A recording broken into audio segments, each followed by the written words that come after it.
संध्याकाळी मुलांना शाळेतून आल्यावर खाण्यासाठी किंवा घरात छोटी मोठी पार्टी असेल तर त्या पार्टीसाठी म्हणून हे स्नॅक्स बनवूया। तर इथे मी एक ब्रेडची स्लाइस मधोमध वाटीने कट करून घेतली आणि बाजूला ठेवून दिली। दुसऱ्या ब्रेडच्या स्लाइसला पिझ्झा सॉस लावून घेतलं, याच्यावरती मी चीज स्लाइस ठेवून घेतली। आता आवडीच्या याच्यावर भाज्या घालायच्या आहेत। मी ते शिमला मिरची, टोमॅटो, कांदा घातलेला आहे। वरून थोडंसं पिझ्झा सीझनिंग घालायचं। कट केलेली ब्रेडची स्लाइस ठेवून भरपूर असं याच्यावरती चीज किसून घ्यायचं।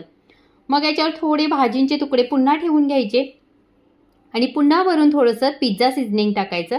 तव्याला थोडंसं बटर लावून घ्यायचं। माझ्याकडे बटर नव्हतं म्हणून मी असंच हे ठेवलेलं आहे।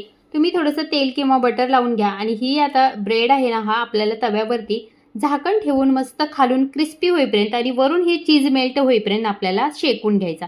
मस्त इथं आपलं पिझ्झा ब्रेड सँडविच तयार आहे। छोट्या मोठ्या पार्टीसाठी किंवा मुलांना डब्यात द्या किंवा त्यांना संध्याकाळच्या भुकेसाठी द्या। मस्त ऑप्शन आहे, नक्की ट्राय करा।